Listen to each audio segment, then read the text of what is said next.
Okay. I think I'm ready for round two. I hope I can. No. Stay positive. Anyway, let's get it. I think I'm gonna go with Isla. Oh, Isha. I'm sorry. Let's do a one credit run. I don't know. Should I play all the way to the end, or should I just see how far I can make it on a single play? I think a single play will be fine. Why is my game audio not picking up? Just a sec. Okay, I think I got everything back to rights. Yep, let's go. Okay, I totally forgot what the hell I was just saying. Am I going for score? Nah, I'll just go for a clear. Oh, I suck. Wow, this isn't gonna be one life. You know what? I don't think that counted. Hey guys, I'm back with a totally fresh, not scuffed accidental death run. It's gonna be absolutely perfect. It's gonna be so beautiful. You're all gonna think it's so. Anyway, I did it. Okay, let's just do this. Nice, clean, no rush. So when I first played this game, Isha was like my first go-to plane because of the fact that she fires homing missiles.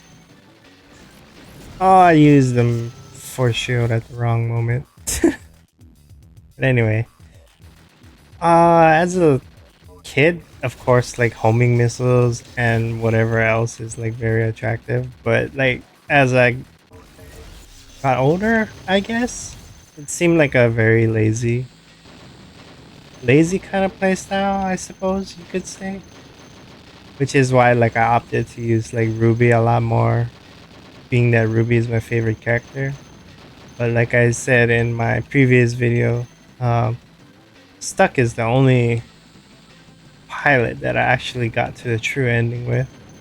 And that's because his augmentations, his turret augmentations are so, they're very versatile.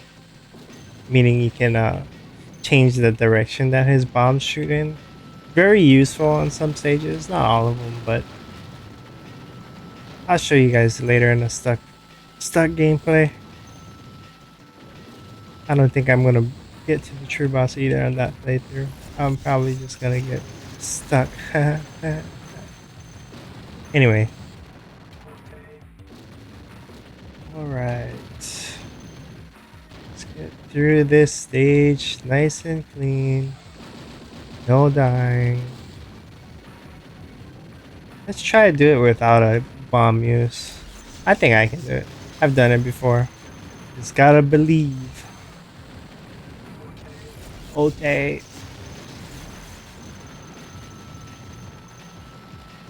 Ironically, this is probably the boss that gives me the most trouble just because his patterns, they're not difficult, but they are like tricky. A little tricky. Especially like his phase after you destroy his front turrets. The if you have to learn how to manipulate his first volley always fires straight down, and then his second volley fires in the whatever direction your position, and then after that it pretty much slowly follows you. And if your second volley is aimed straight down, it's gonna follow you slowly upwards, meaning you're not gonna have as much damage uptime onto the his parts. That's the first volley. There's the second one. There's the third one, so on and so forth. If I didn't dodge the second one, it'll just fly straight down, and it'll mostly like my main guns, which is most of your damage output, is it's not gonna be shooting at the boss if you're dodging to the side.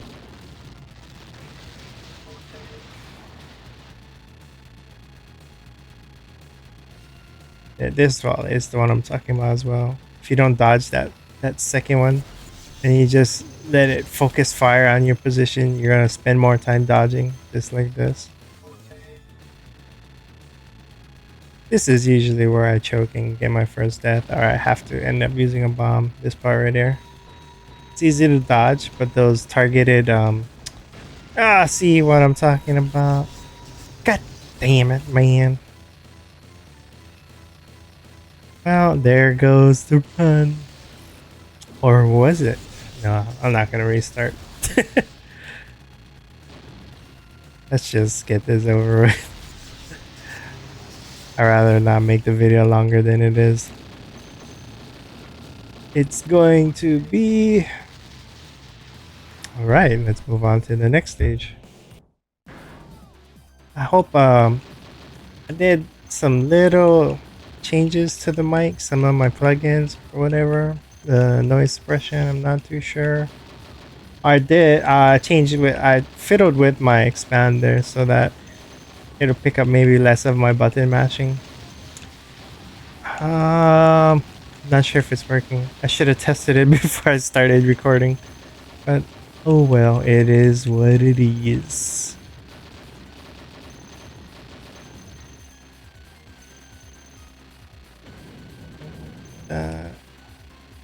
So if that's why my voice sounds a little more messed up, then I'll probably just change it back to the settings that I had it like in the previous video. But yeah, I also didn't drink anything before I made this video, so I'm pretty much on a dry throat. So you guys probably don't care about that.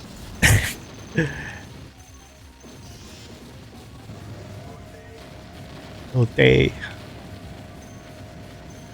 But let's make that death the only death. I'm gonna make it, guys. I'm going to make it.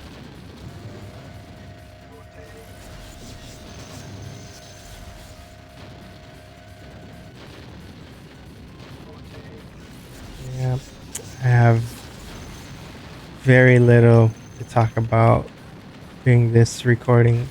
Oh, see that I just keep running my mouth and it just keeps destroying my plane.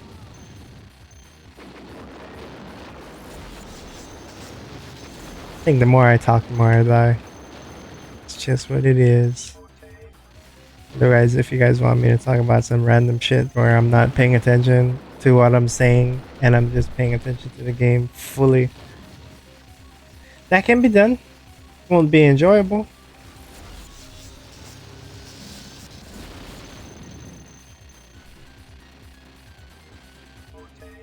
Can't believe I won the second stage and I lost both my lives. Really. This sucks. But I think this boss I can get through without using any of my bombs. It's actually pretty easy. Watch me just... I just jinxed myself, didn't I? Watch me just die. Wondering if I should just do a full restart on the death or I should just do a continue. I should just do a continue. It'll make the true boss ending a lot more sweeter when I finally do it.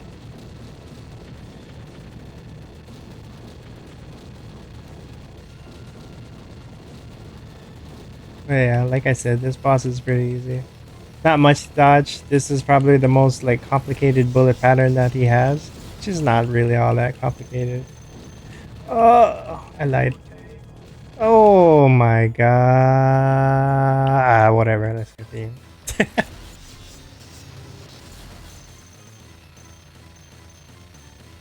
I jinx myself all the time, no matter what game. I think that's my special skill. Alright, next stage. You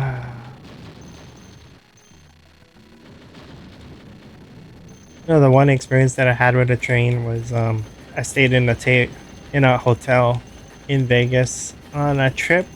I went with my family when I wasn't even 21 at the time, so it was actually pretty boring. But what I thought was like what could only be explained to me at the time, well, the only explanation that I could come up with was felt like a really light earthquake.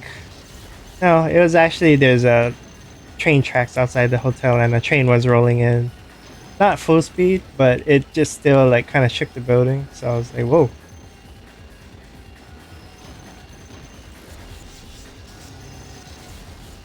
I've only ever felt one earthquake where I live, so I mean that's like the only relatable instant situation that I can relate to of the ground shaking like that.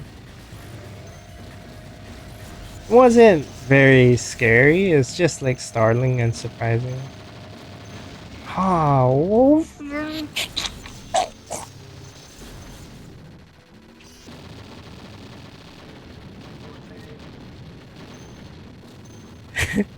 I think if I die and I have to continue again, I don't know if I want to stop talking or what, so I can concentrate. But you guys already witnessed I have continued once on this single run. It's not like I scuffed a run earlier.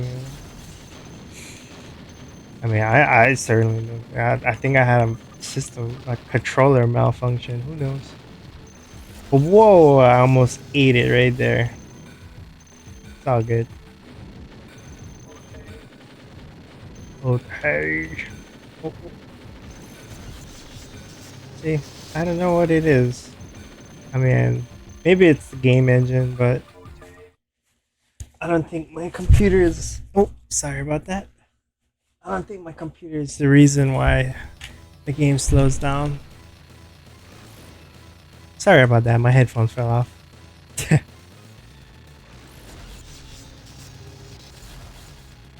Yo, it's me. This boss too is not really complicated bullet patterns, but it's irritating to keep your main lasers on him while he's firing all his crap at you. But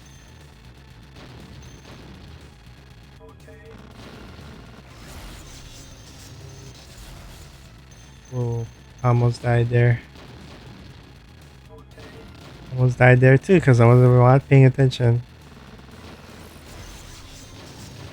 I'm just trying to get rid of all his part. Oh, what? Yeah. So there's a little invincibility. Oh, I'm on the wrong side. There's a little invincible period after you use the force field. I tend to think it's a lot longer than it actually is. That's like I wouldn't say number one. Oh, I didn't kill him. Oh my god. Wow, that was terrible. I wasn't even watching the timer. But that's the number one cause of most of my deaths. I tend to think the invincibility period after the force shield is a lot longer than it actually is. And yeah, just overconfidence, I guess. Simpler terms. Yeah. 0 lives. Let's see if I can clear this stage without using any continues. I don't know what kind of goals I should set.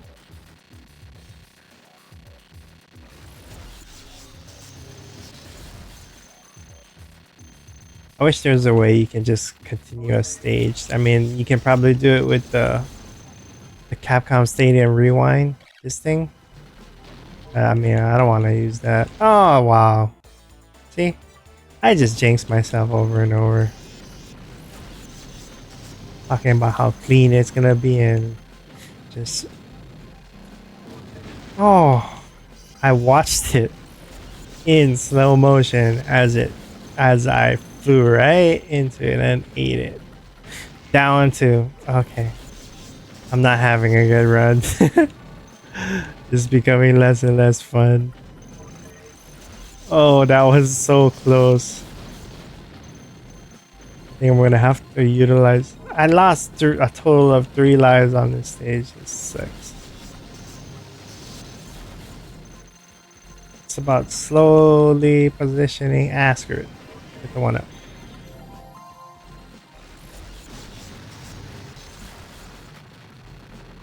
Oh look, it's the Millennium Eye.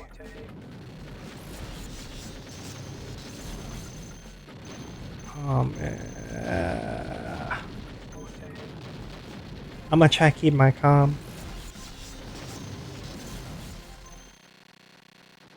I'm gonna try. It mean I am going to be successful.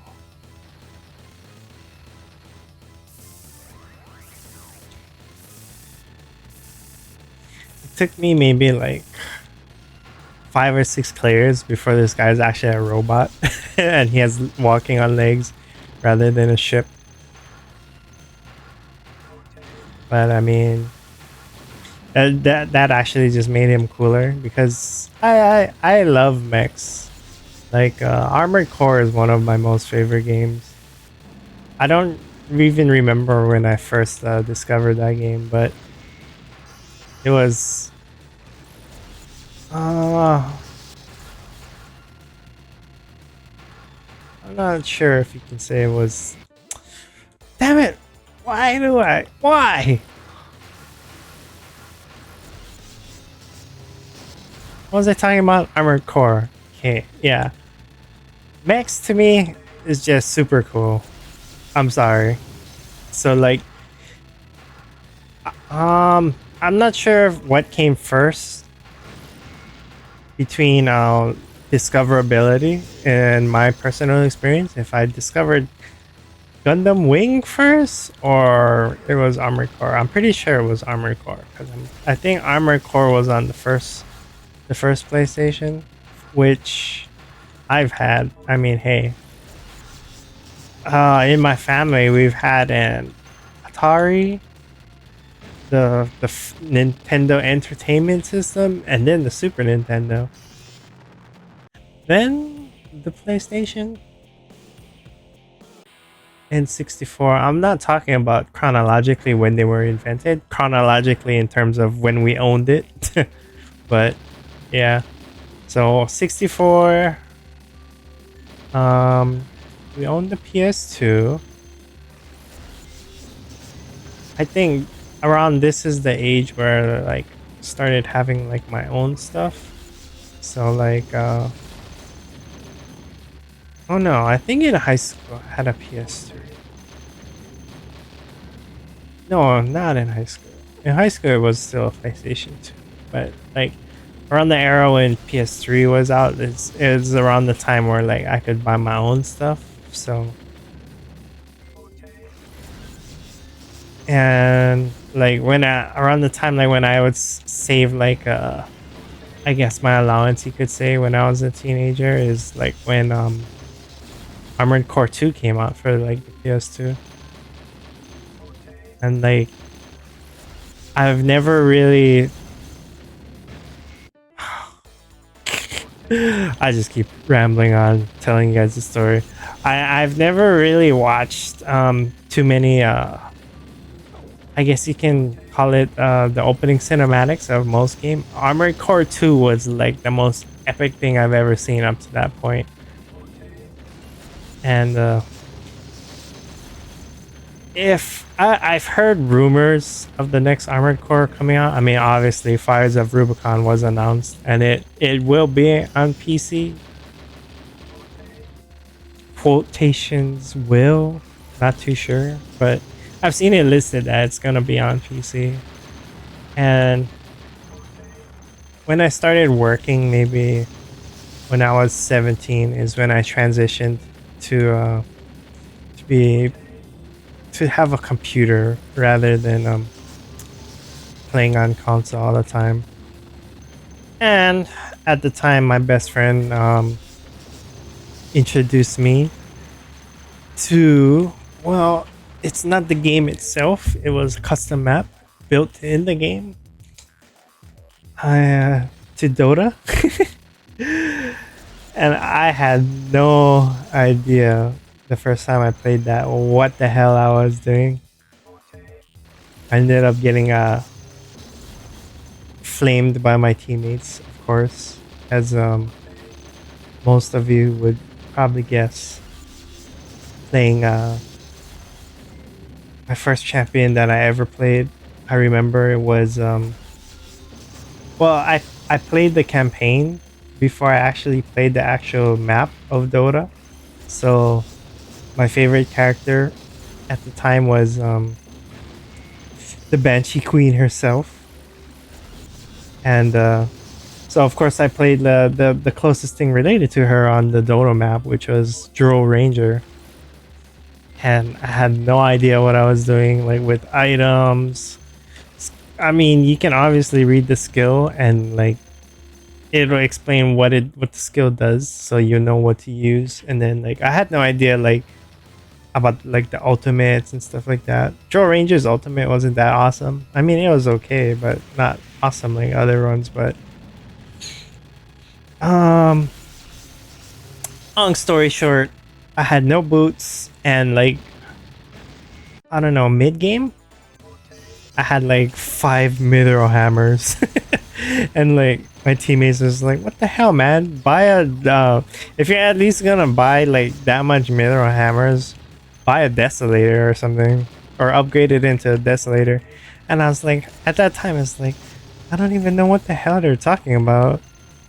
Like I didn't know that like there was items that could be upgraded into different items and stuff like that. It's like oh man, you can see this is like how long I haven't even played League. I'm pretty sure Sange and Yasha was Dota, but I could be wrong. Yeah, I'm pretty sure because Trinity Force is basically the Sange and Yasha of League, but yeah, like I didn't know that you can build one and then build the other, and then those items can be built into like a more complicated item. So that was an interesting thing to me.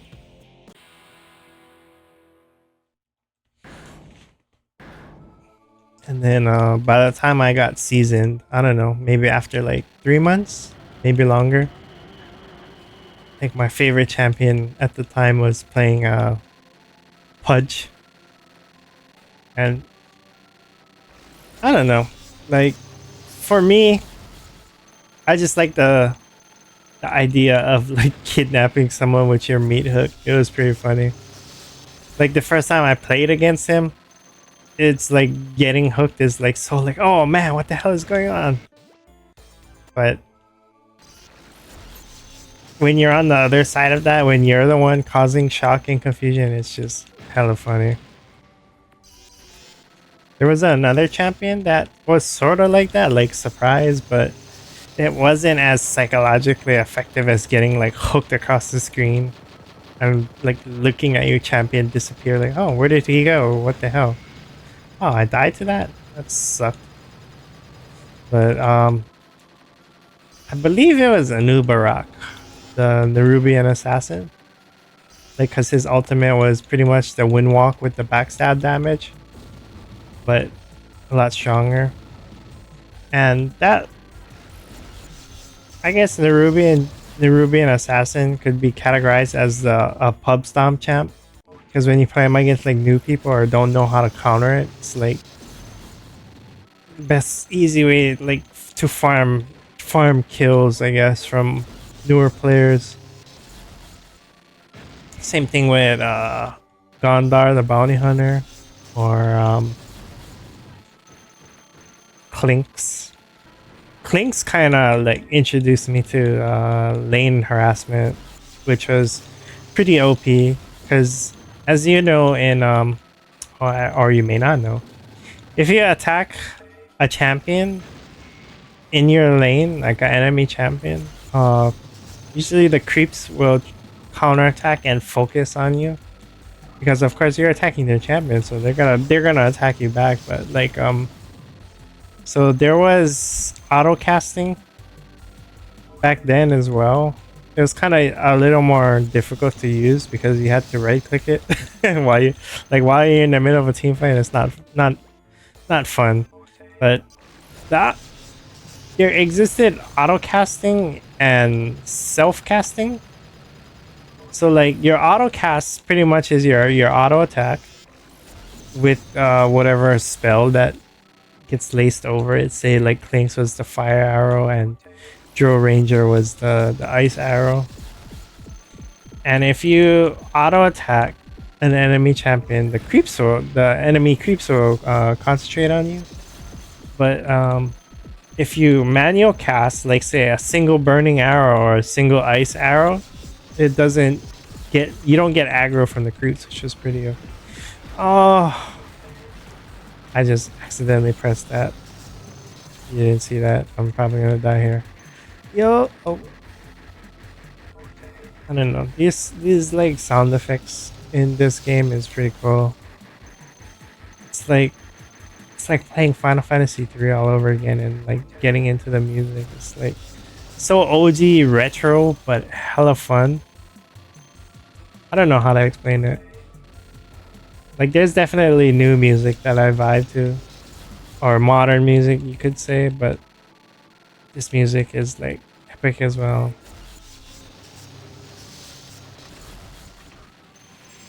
Ah, oh, can't believe it. I really suck. Anybody want to count how many continues I did? Ah,